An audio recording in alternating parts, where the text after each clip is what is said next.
What's up, Yeah. fellas? Oh, hey, what's good?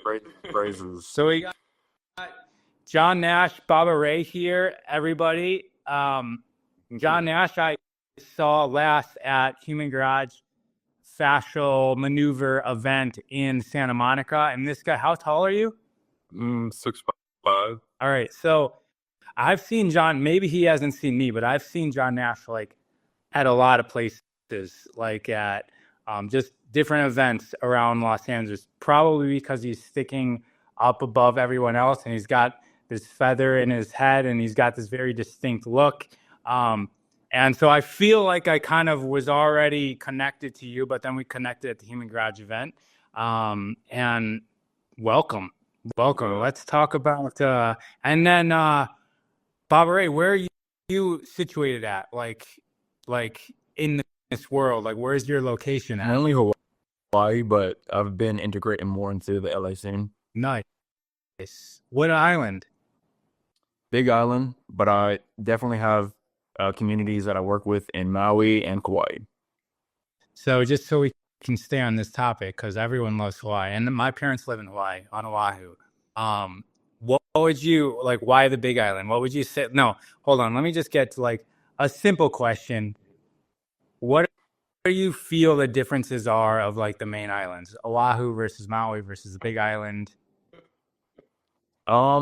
It's so when I step onto Big Island, there's a certain sense of like, all right, let's lock in. We got a new world to create. We got prophecies to fulfill, and it's a tangible thing. It's a tangible thing of like actually being here present with people.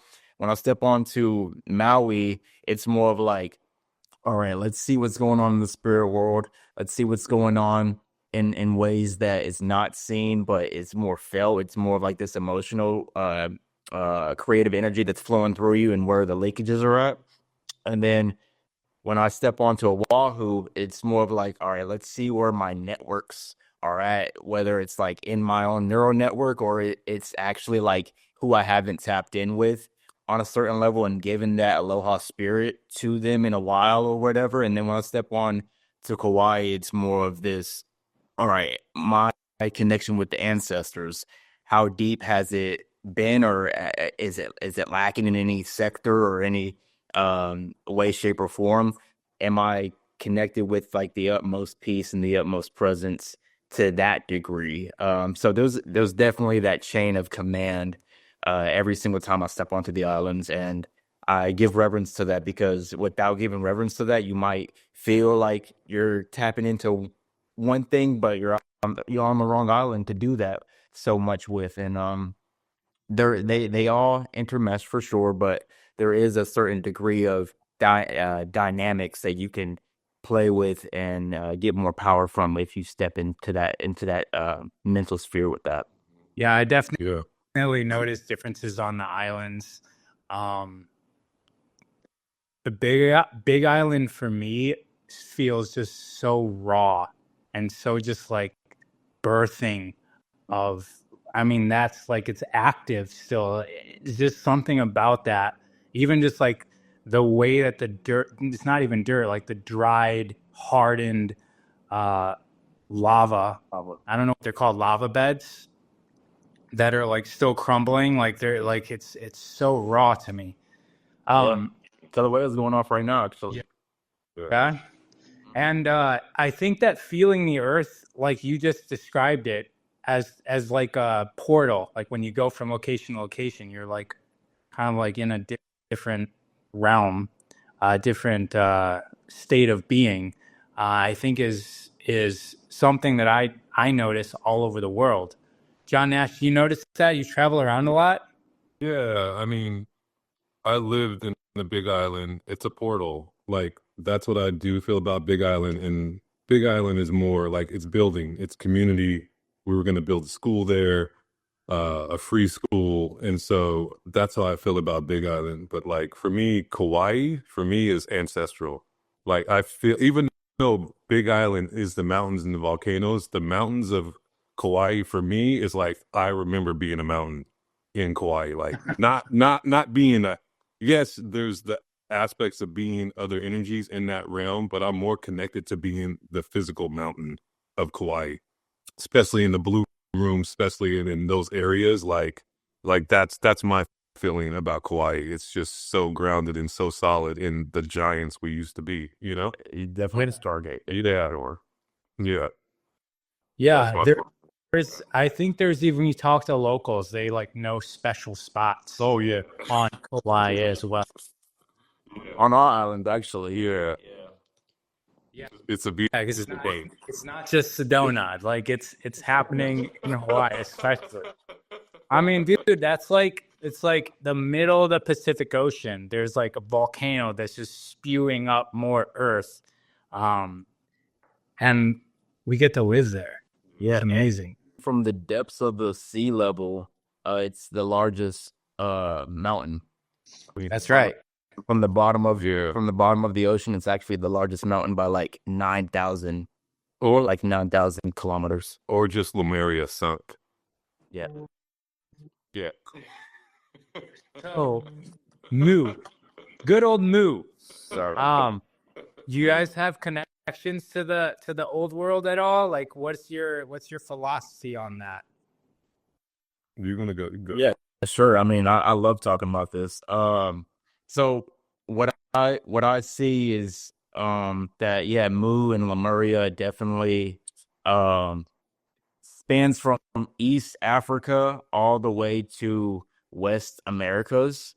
There's that chain of energy of that in the Pacific like that fully has so much energy that we have yet to tap into as a society and whatnot. But it definitely is all there. It's all underwater.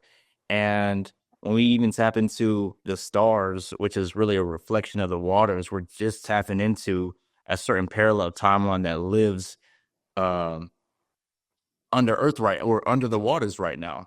And so through the merging of different timelines, we have Samaria and Kemet, Egypt, that came as like grandchildren along the way that have given birth to all of our modern day technologies and ideologies and thoughts and languages.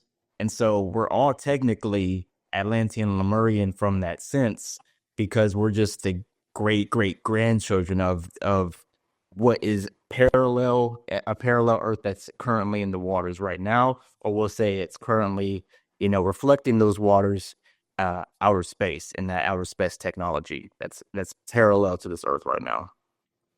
Yeah, I mean, and before, like it's not really even that woo-woo. Like, this is like, there's archaeologists that are like the structures are there. The structures are there underwater. The structures are there all over the earth of highly advanced civilizations. I've read, I don't know, like 4 or 5 of Graham Hancock's books, and then for those people who've never heard of this, he's got a couple seasons on Netflix, if that's like more your speed.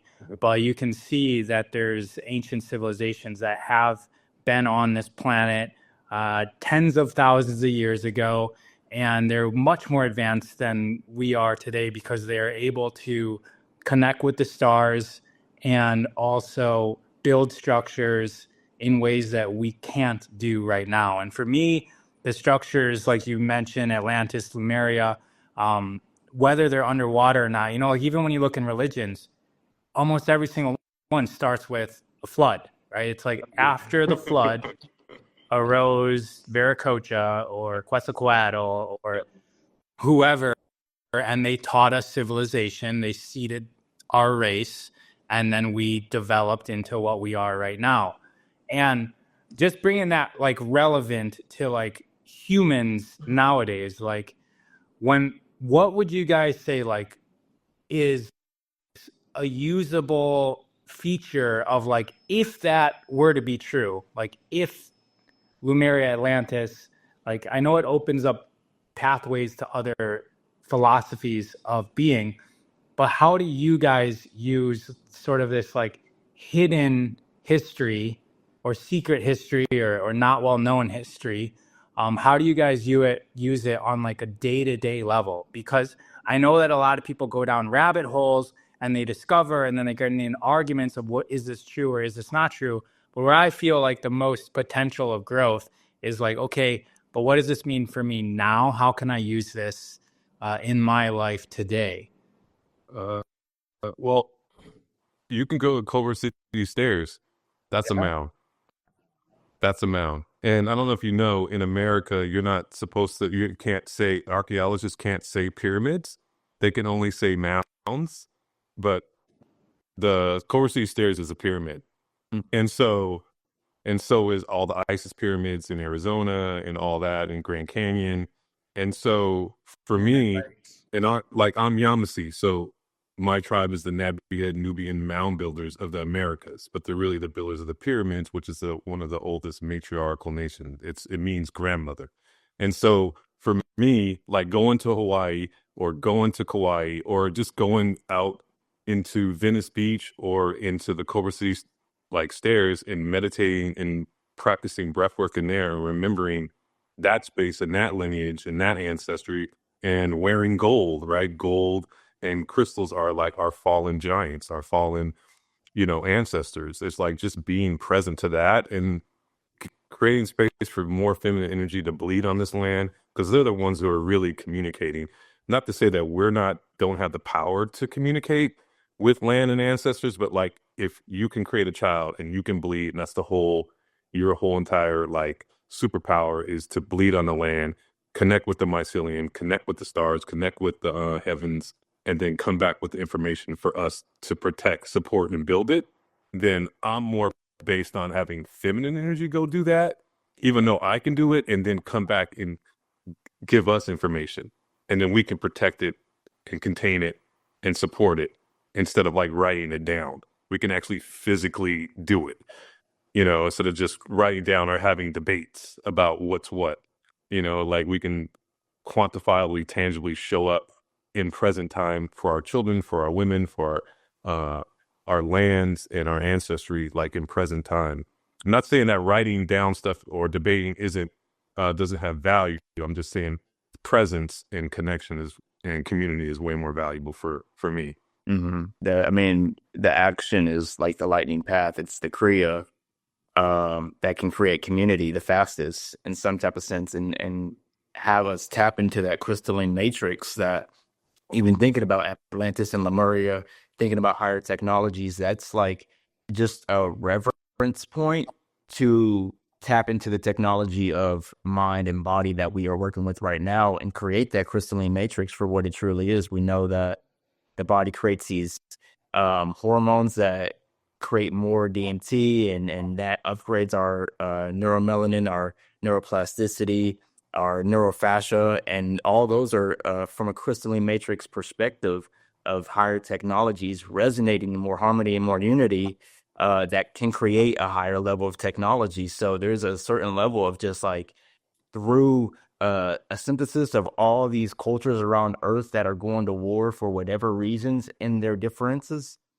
and even if it's just in the mind of culture and traditions, if there is a root point to a synthesis of those cultures, then there's a root point to connect all the different languages of how we even see our own reality around us with our own bodies. Like everybody has a spine, everybody has a brain, everybody has the same kind of technology. And so as we are in this Western culture that's trying to push on so much transhumanism, we have a whole world full of this very, we can even say, semi-aquatic reptilian brain and fluid-based technology that we're working with right now, that there's so much potential to still tap into.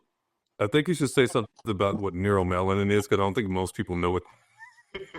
Yeah, inside of us. Oh yeah, can you collaborate on neuromelanin? We can do that in a second. I love that topic because I'm like, melanin's not to block out sunlight if it's inside of us.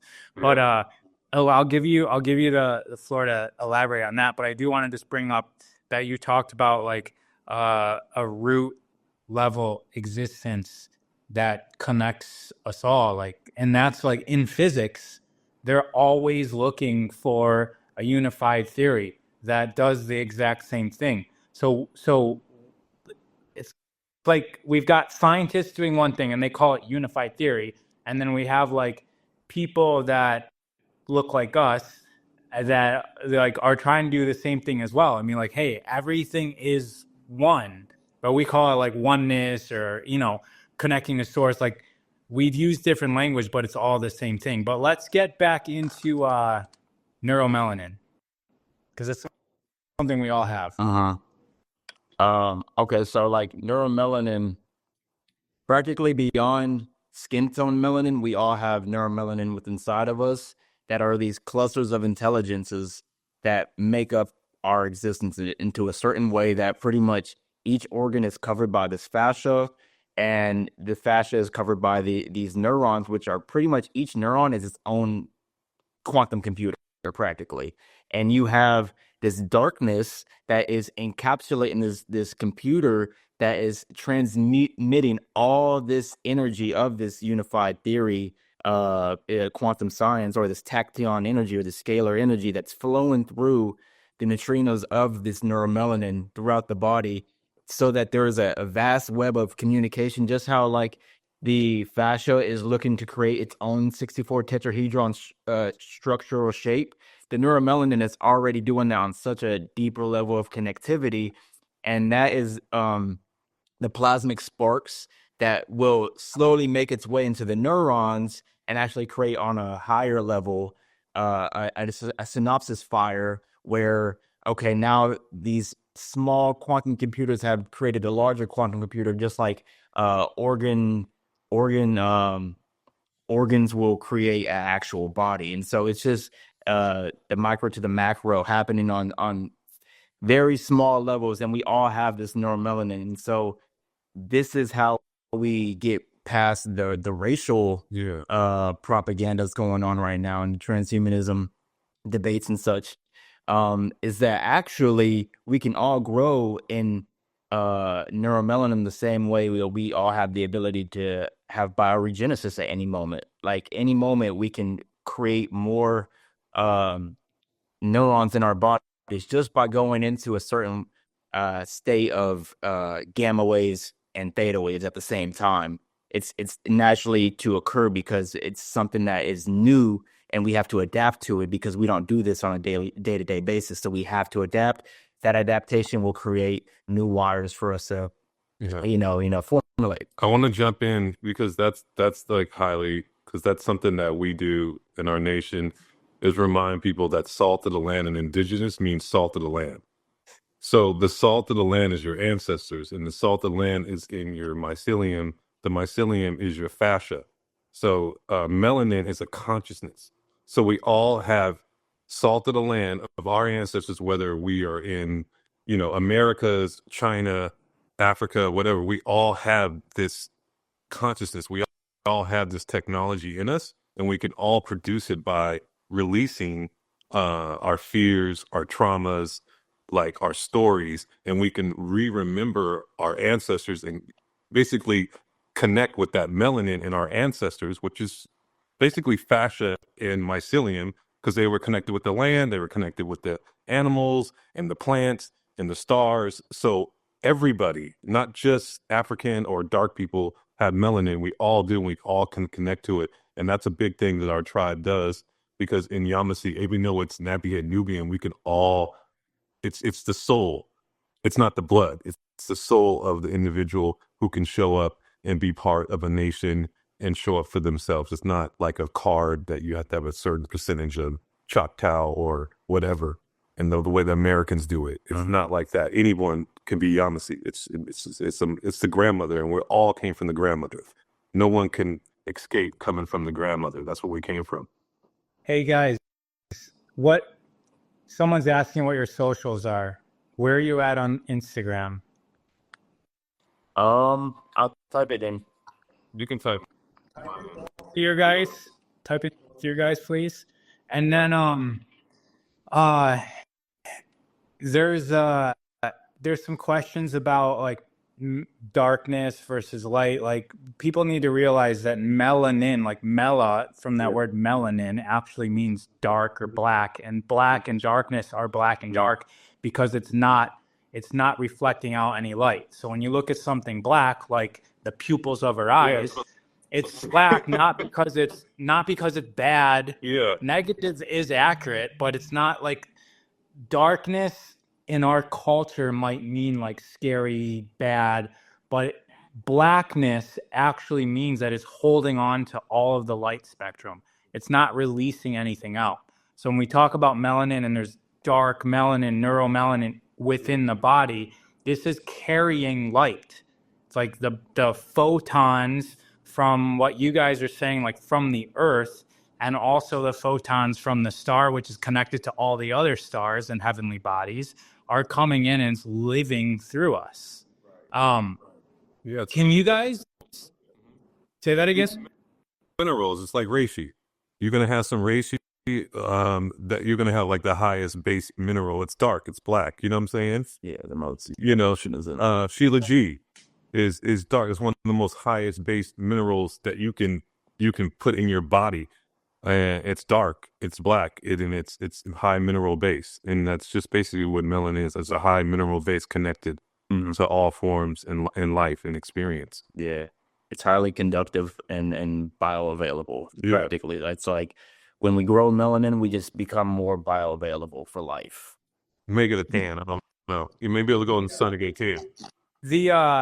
You said highly conductive. Is that, in technology, you guys know this, but for everybody else, man-made melanin, or I don't even know if it's man-made. Let me just say a new version of technology. I don't know if they're using natural melanin or what, but they're using melanin to do a job, and that job is to transfer electricity. Like it's literally like what we're using melanin for. It's more valuable than gold.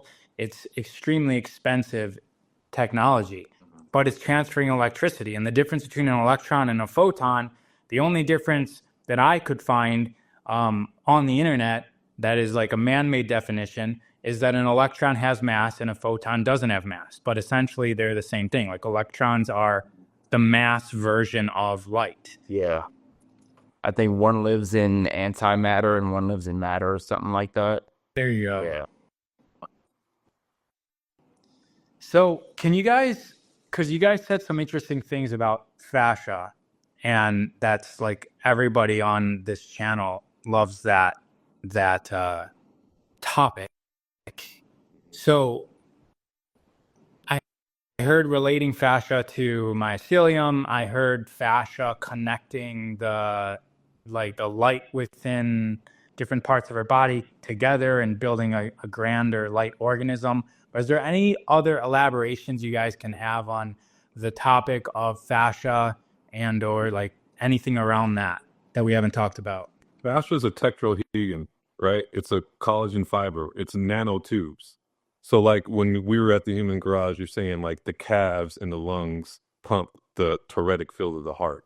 But the fascia is a huge component of pumping that blood is the fascia.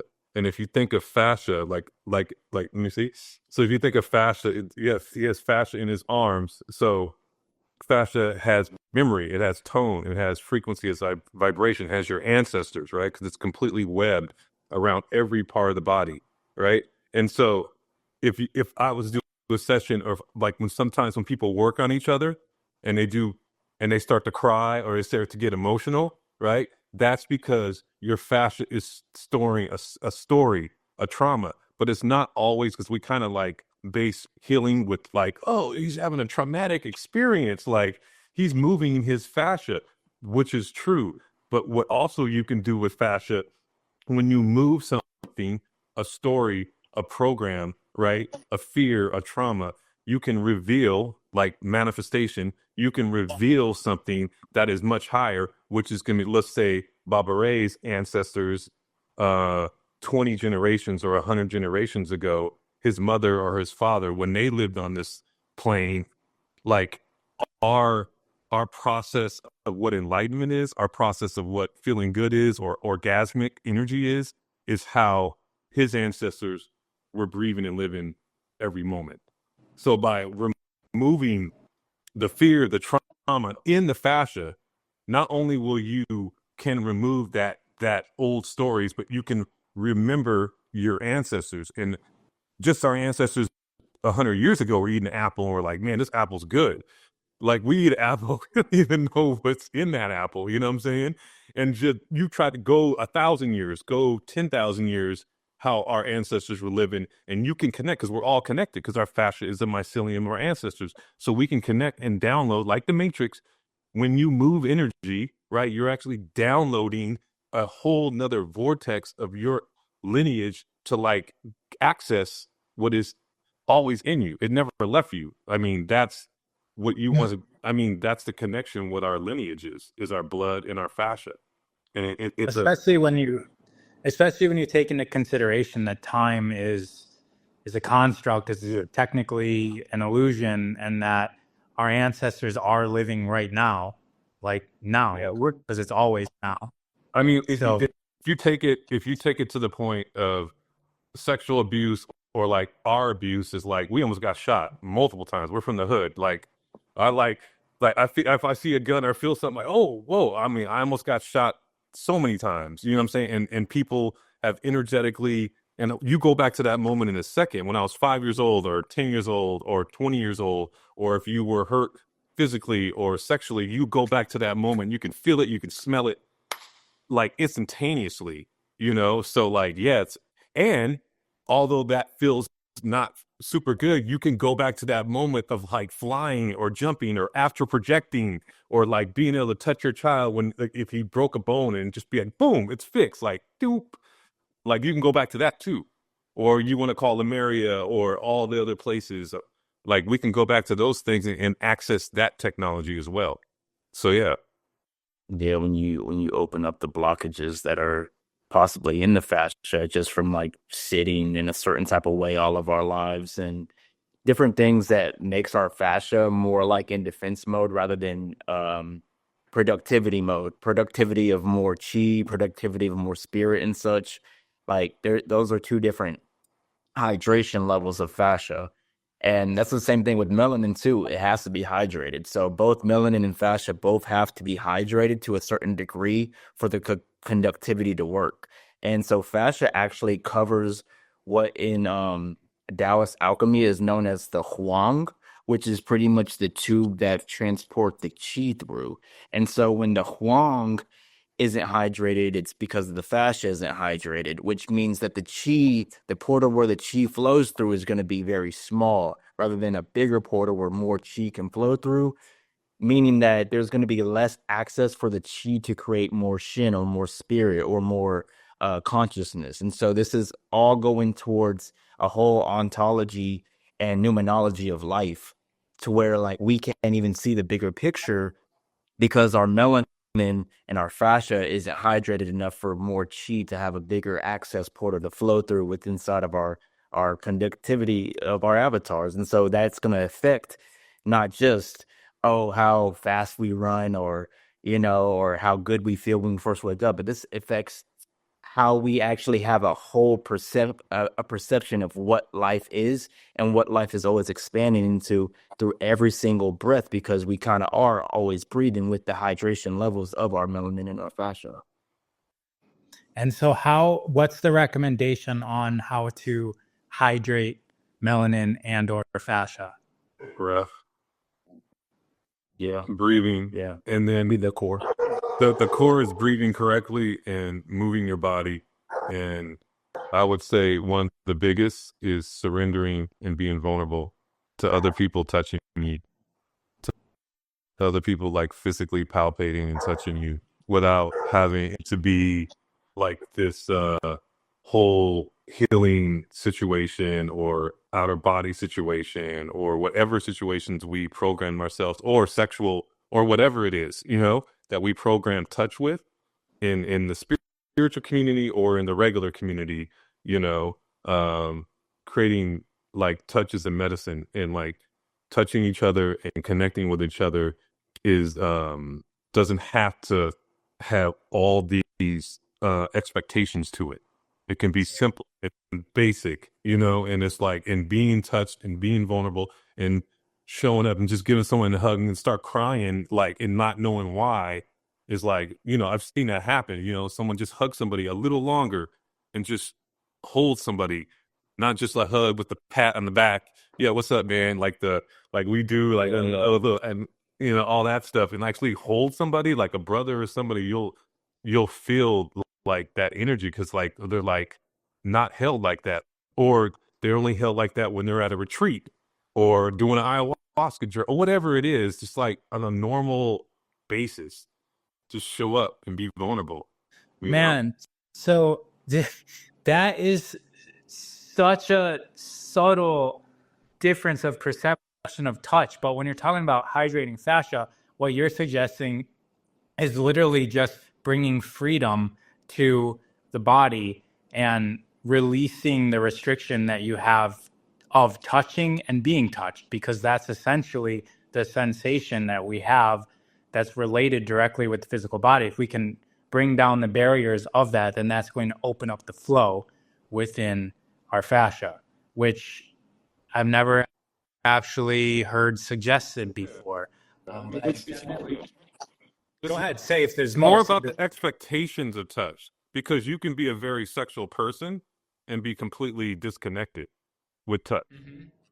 You can be a very like I hug. You can have a person who's like, I hug everybody, and that person can be super disconnected with touch because there's such an expectation of what they're doing or how they're showing up, instead of just showing up in a surrendered place, in a vulnerable place.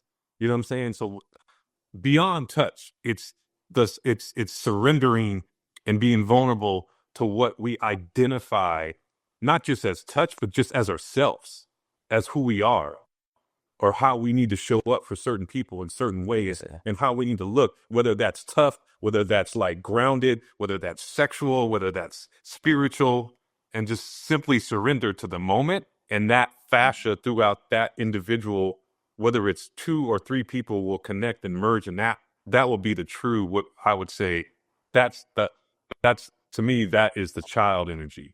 So that's the highest level, is the child innocent, the playground energy. When you fall down in the playground and your little brother or little sister or some normal child picks you up, and like we keep going, you know what I'm saying? And we keep playing and we create and we imagine, like, that's the truest child space you can be.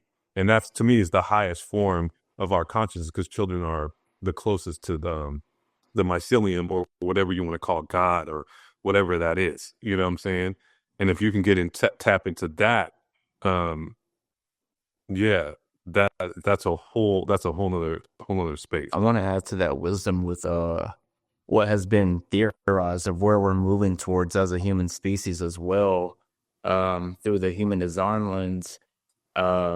There's something called a solar plexus mutation where Let me just say, Baba Ray's done thousands of human design readings, right? So just want to preface this because you brought up human design. Yeah, definitely.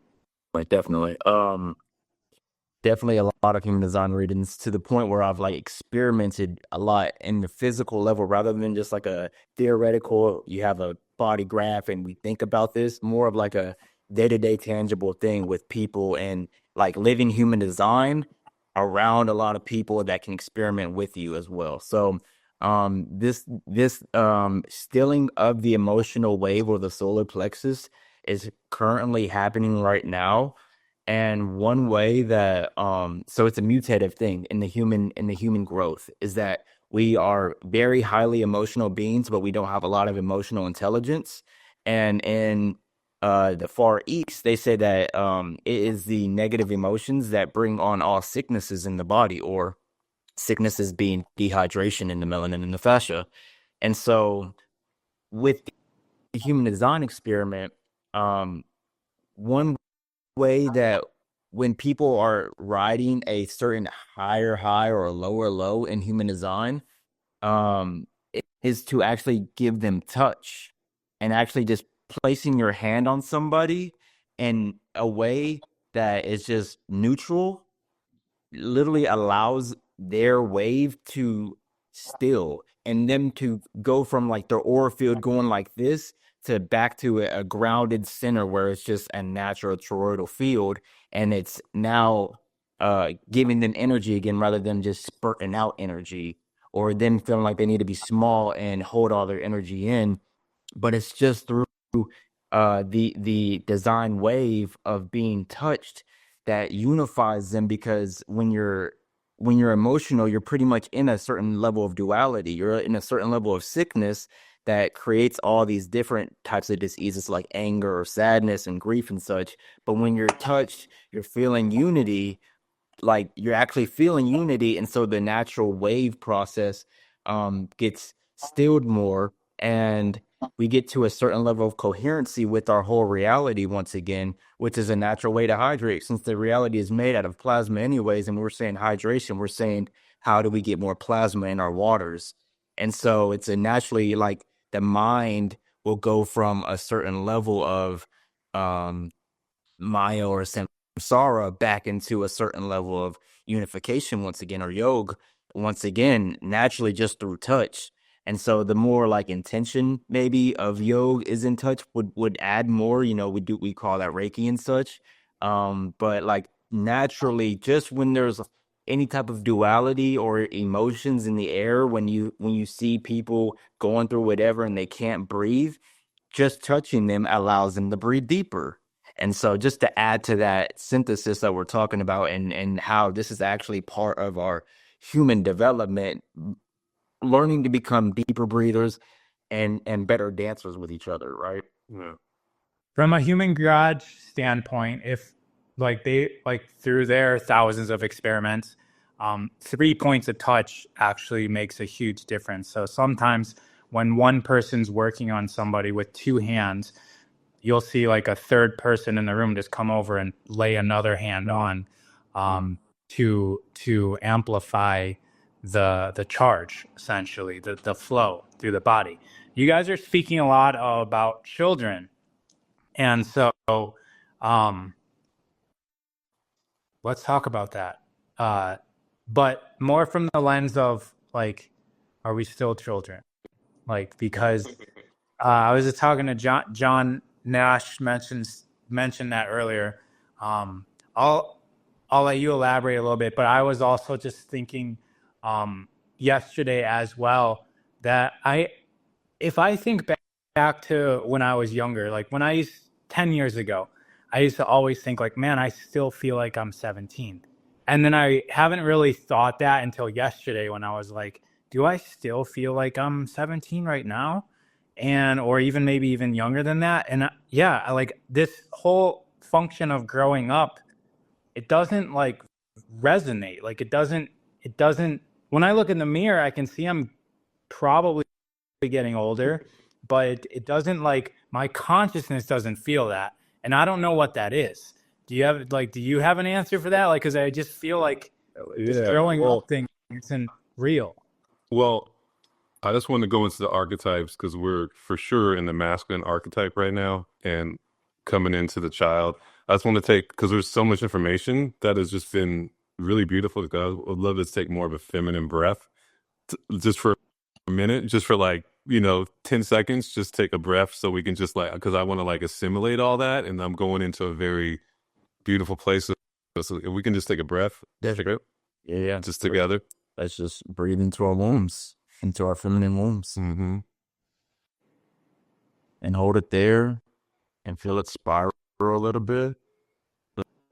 Let it spiral the other way.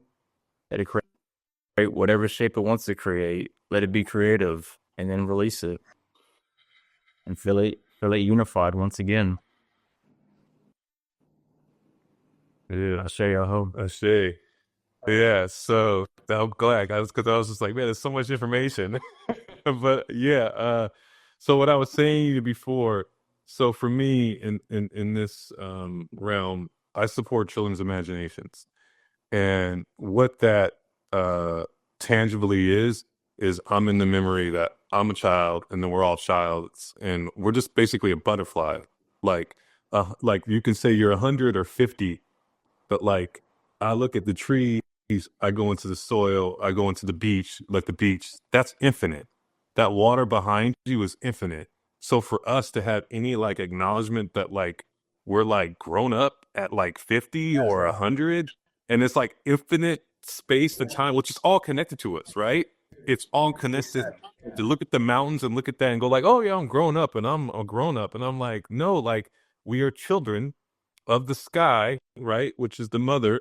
I mean, I know it's back. I know we think we have in our culture, the sun and the moon and the stars is, and the waters is feminine, and the soil and the mountains are the ground, are the father. And that is this merger of us instantaneously being held by the womb and being held by the father. And that's this earth. And I'm gonna be a child infinitely, because I mean, I don't know. I've died a few times, like physically flatlined. And like you said, your consciousness is infinite. Well, that's all I would say. I'm not gonna say I know what happens when you die, but for me, this consciousness does not go away. It doesn't like get old.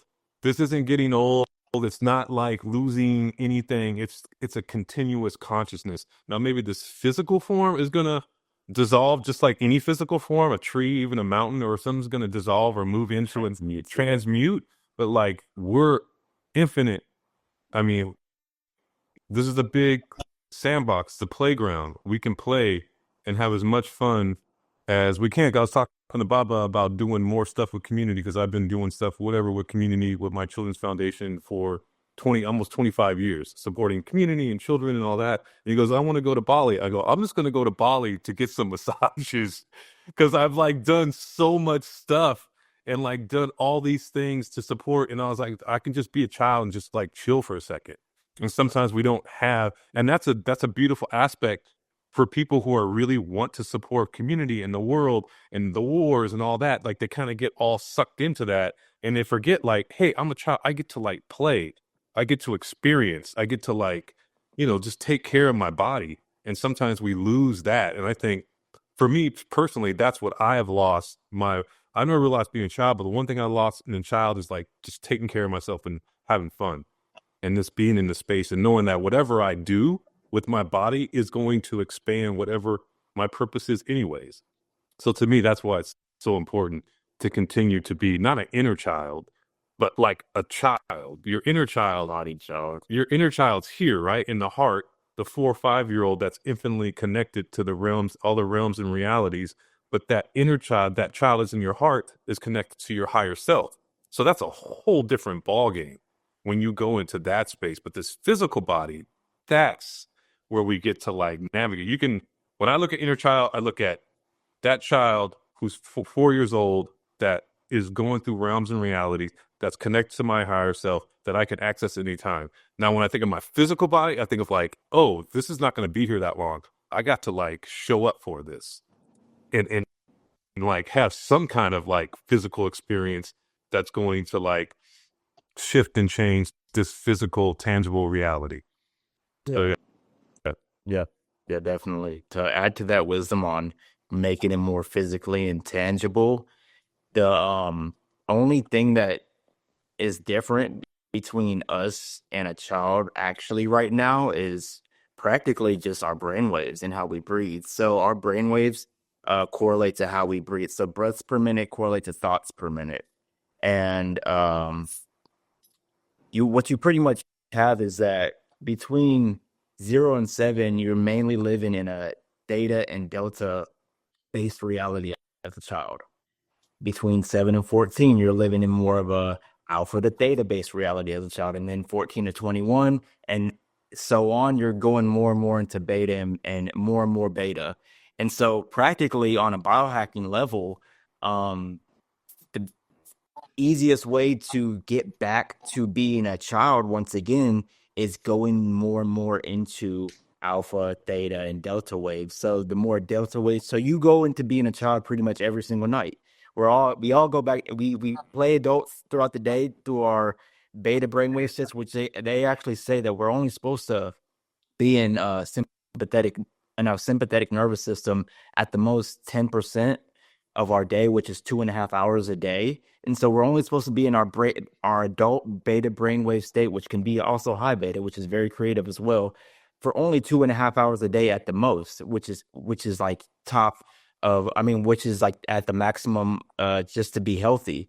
And so a lot of people are working 8 hours a day in this brainwave state. They come home, they stay in beta brainwave state, and so they're being these adult characters for like way past their capacity of what health is.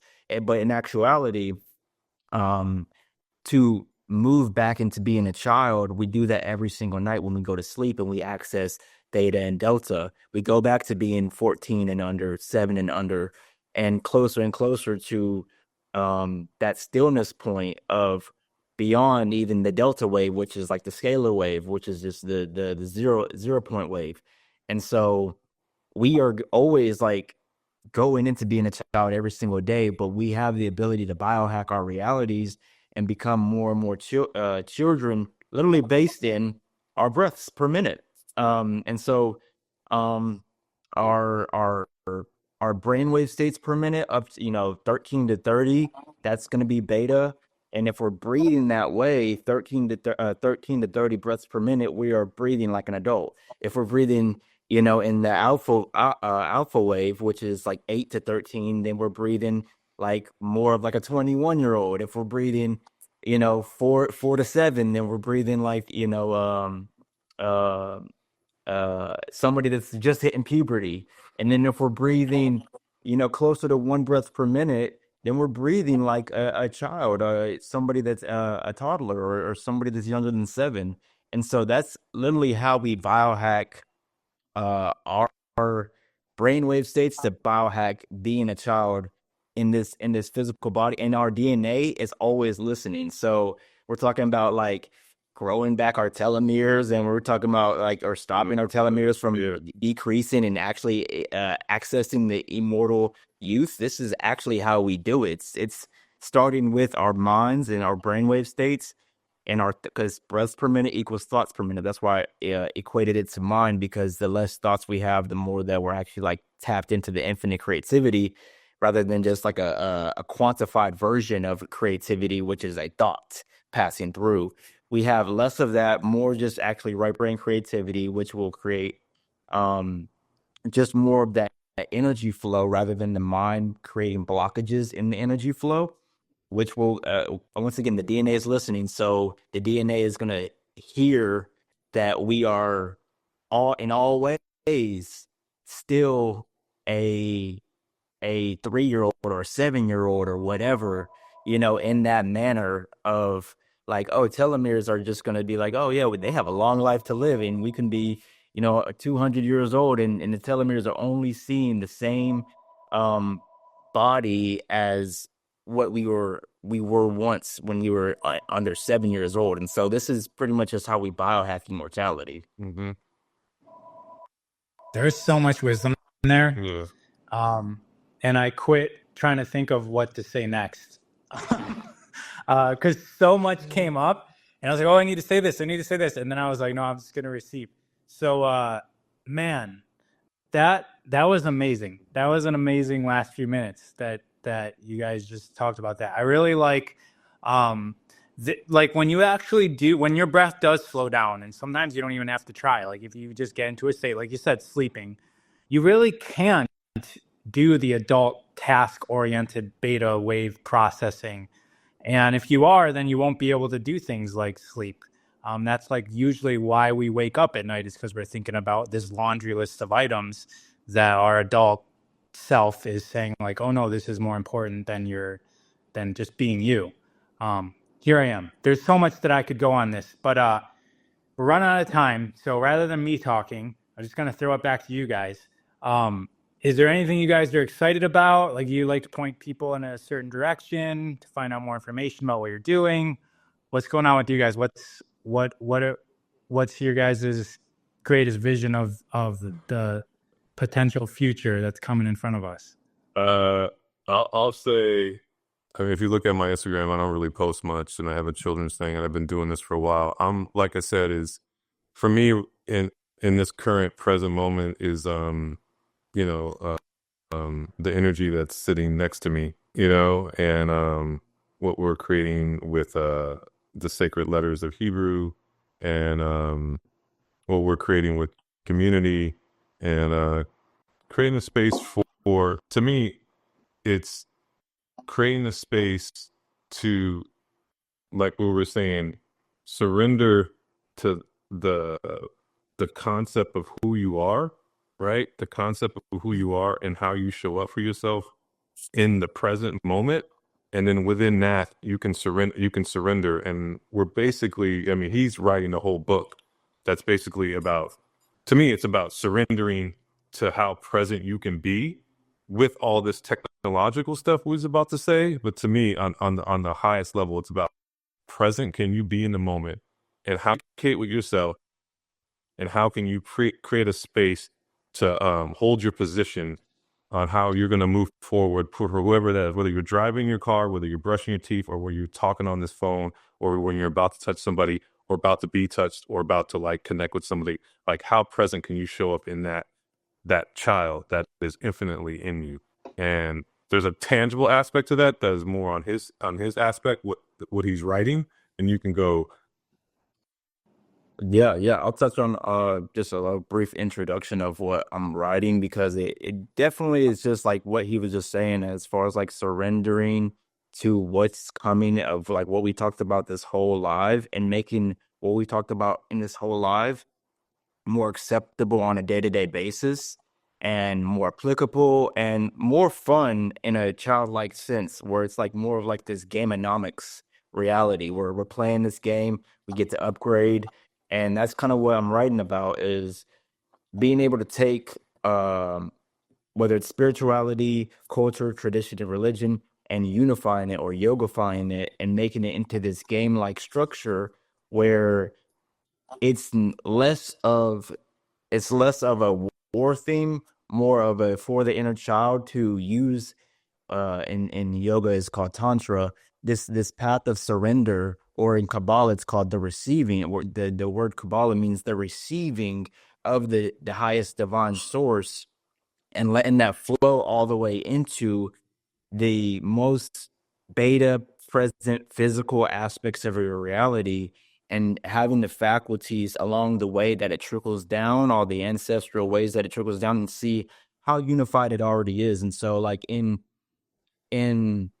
this realm of angels and extraterrestrials and all these different things that we're figuring out what life is all about on a day-to-day basis, we get to actually synthesize it, make it actually like in this gameonomics way, where, hey, every single year that we are being devoted to surrendering or receiving, letting the Kabbalah come into us, the tree of life, letting that grow and that flower through yoga, kriya, action, unification, and such, we get to experience like these upgrades, or this ancient future, because we are living in a certain like linear fashion, but we get to experience like this ancient future from a lens of of very calm, unified supremacy that, like he was saying, doesn't ever get old. It doesn't ever grow. It's this consciousness that goes beyond things dying and rebirthing, and we get to have this self-realization, or God realization, or angelic realization, that in actuality, if we don't see that we are the angels on this earth, then we are technically the fallen angels. If we don't consider every single human on this earth an angel, and we like look at them and see the angel inside of them, or see the God inside of them, then we, our consciousness ourselves, are the fallen angels. Right. And so that remembrance through synthesizing every single aspect of, I mean, that's what I call it, is that we're moving into the age of synthesis, or Aquarius, is we're moving into the age of synthesis, where it's all the same language being spoken at the same time, no matter what, simultaneously. And this highest degree of that language is actually just silence, or the stillness, or this darkness that we all get to walk through, play through, dance through, and know that that's our truest self, is this infinite nature. So Can I just break it down a little like super like basic and tangible? Hebrew is a technology, right? It's the creation of earth, the seven days of creation of earth. Kabbalah means to receive. And so you're receiving this technology. Within receiving this technology, you breathe a specific breath. Within that specific breath and that specific technology and movement, you move to the symbols of the Hebrew language we think is a language, but is really a technology. Within the breath, within the connection, within the Ophahim, the angels and archangels. Like when you take these movements and breath and technology, you can develop basically becoming the creator again. Yeah, back into magnetism. And that's the most basic knowledge of the book is to create that space. And our whatever you want to call it, gold, is to not be the rabbi or the pharaoh or the guy writing the book, but we're writing for community. Yeah, for and children and families, and it's not us writing it, it's the community moving with it birthing it through that. Obviously there's going to be like a physical book and like card decks and all that, or like that's like, oh, I'm the writer, I'm gonna like be on the book thing and I'm gonna sign my name that I wrote that book. That's just like, that's not what we're going for. We're going for like you guys, like community. You have like 5 or 6 people in a human garage. Like when we see you guys, like that's what it's about, you know. And obviously there's a foundation to human garage, but that foundation is creating the community. Our foundation will be the book, but it's really about the community and the children. Yeah. There's many tools to the same witnessing of this movie unfold for us in actuality, and we get to like, here, everybody get your book or your 3D glasses, 4D glasses. Everybody get a book, but it's actually the whole movie's being played out, and we have to just have fun watching this movie together, and in all types of ways. Yeah. So that's our space. All right. And well, I really enjoyed this so much, and I hope that you guys got some value out of it as well, and as well as all the audience. Guys, definitely follow these two. They're what are they called? Screen names, whatever. The links, the portals to find out more information about them is pinned right now in the comments. And appreciate the energy. And guys, we'll be back next week. Bye, guys. Folks. Praises and cheers.